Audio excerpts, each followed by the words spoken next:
ओम श्री शक्ति नमः। ओम श्री शक्ति नमः। ओम श्री शक्ति नमः। ओम श्री शक्ति नमः। अन्न दान, जल दान, तड़ाग निर्माण, वृक्षारोपण तथा सत्य भाषण आदि की महिमा।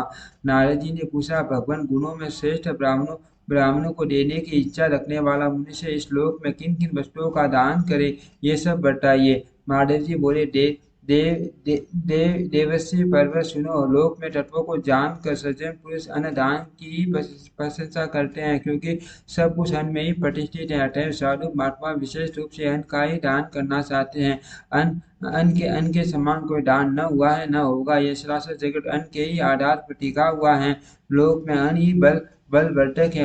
अन्न में ही प्राणों की स्थिति है। कल्याण की इच्छा रखने वाले पुरुष को उचित है कि वह अपने कुटुंब को कष्ट देकर भी अन्न की भिक्षा मांगने वाले महात्मा ब्राह्मण को अवश्य दान दे। नारद जो याचना करने वाले पीड़ित ब्राह्मणों को अन्न दे, वही विद्वानों में श्रेष्ठ है। यह दान आत्मा के पार लौकिक सुख का साधन है। रास्ते का तथा थका मारा ग्रस्त ब्राह्मण यदि भोजन के समय घर पर आकर उपस्थित हो जाए तो कल्याण की इच्छा रखने वाले पुरुष को अवश्य उसे अन्न देना चाहिए।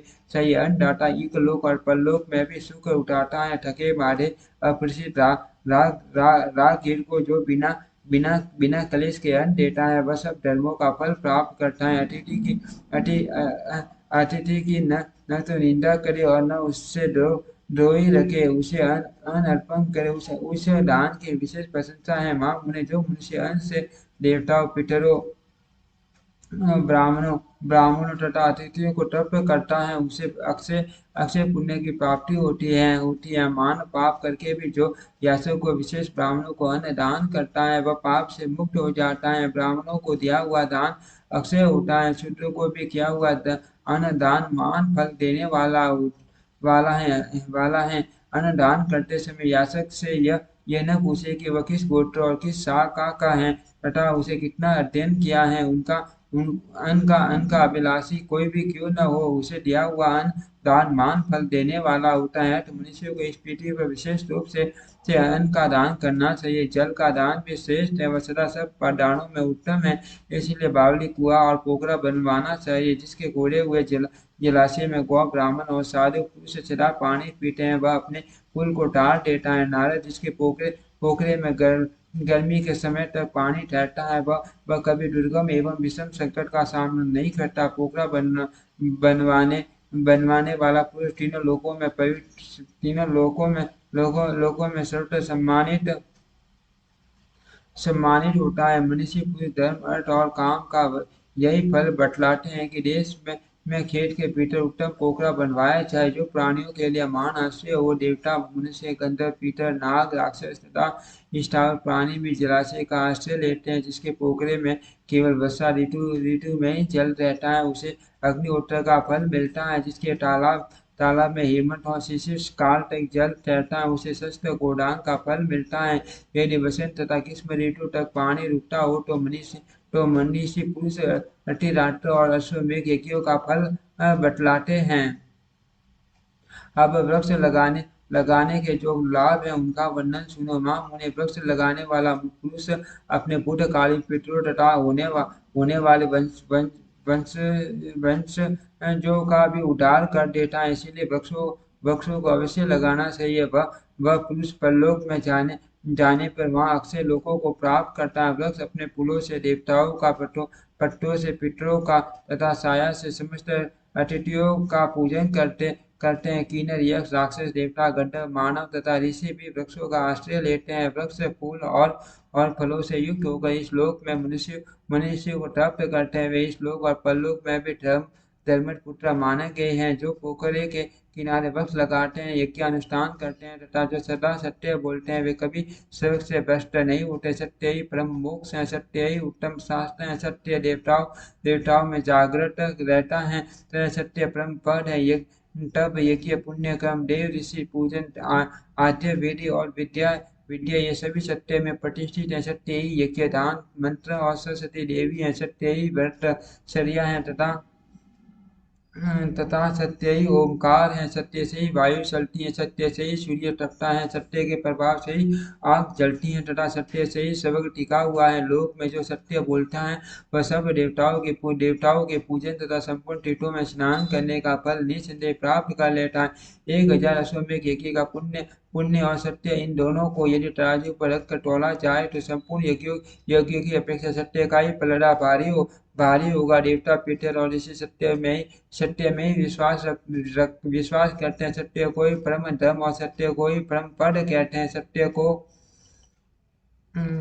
को परम ब्रह्म ब्रह्म का स्वरूप बताया गया है। इसीलिए मैं आपको सत्य का उपदेश करता हूँ। सत्य परायण मुनि अत्यंत दुष्कर तपस्या करके सत्य धर्म का पालन करते हुए इस लोक से स्वर्ग को प्राप्त हुए हैं। सदा सत्य ये बोलना चाहिए। सत्य से बढ़कर दूसरी कोई वस्तु नहीं है। सत्य रूपी तीर्थ में अगाध विस्तृत एवं पवित्र हद कुंड से युक्त है। योगायुक्त पुरुषों को उसमें उसमें मन से स्नान करना चाहिए। यही स्नान उत्तम माना गया है। जो मनुष्य अपने प्राय अथवा पुत्र के लिए भी असत्य भाषण नहीं करते वे सर्वगामी होते हैं। ब्राह्मणों में वेद यज्ञ तथा मंत्र नित्य निवास करते हैं, किंतु जो ब्राह्मण सत्य का परित्याग कर देते हैं उनमें वेद आदि शोभा नहीं देते। अर्थ सत्य भाषण भाषण करना चाहिए। नारद जी ने कहा, भगवान अब मुझे विशेष तपस्या का फल बताइए, क्योंकि प्राय सभी वर्णों का तथा मुख्य ब्राह्मणों का तपस्या ही बल है। महादेव जी बोले, नारद नारद तपस्या को श्रेष्ठ बताया गया है, तप से उत्तम फल की प्राप्ति होती है। जो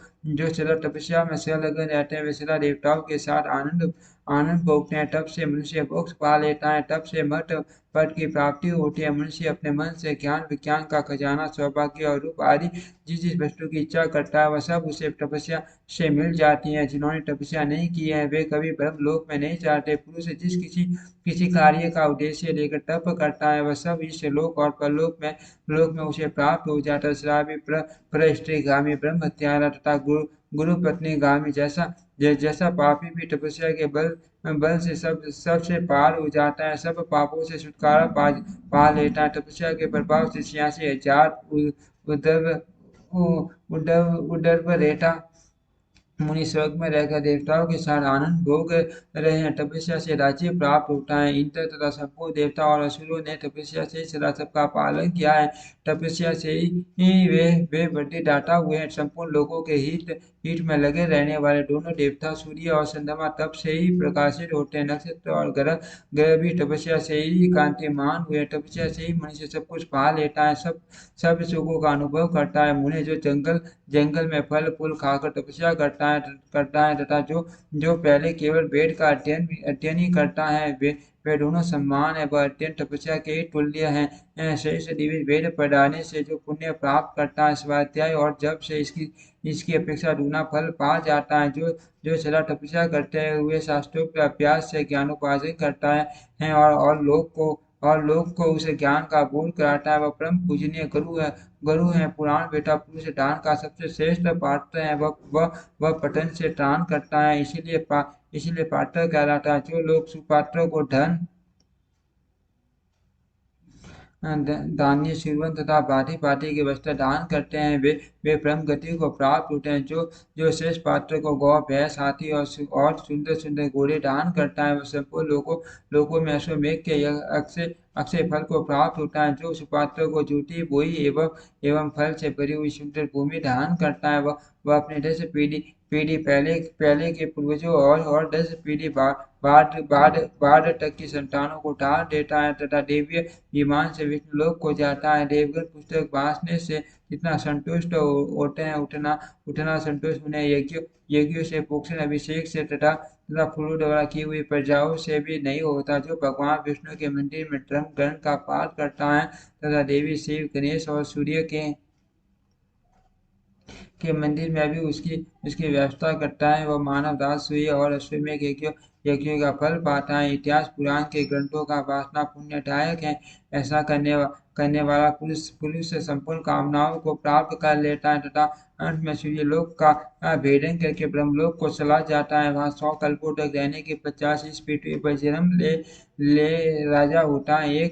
1000 अश्वमेध यज्ञों का जो फल बताया गया उसे वह मनुष्य भी प्राप्त कर लेता। जो देवताओं के आगे महाभारत का पाठ करता है, अतः सब प्रकार का प्रयत्न करके भगवान विष्णु के मंदिर में इतिहास पुराण के ग्रंथों का पाठ करना चाहिए। वह शुभ शुभ कारक होता है। विष्णु तथा अन्य देवताओं के लिए दूसरा कोई साधन इतना प्रतिकारक नहीं है। ओम श्री शक्ति नमः। ओम श्री शक्ति नमः। ओम श्री शक्ति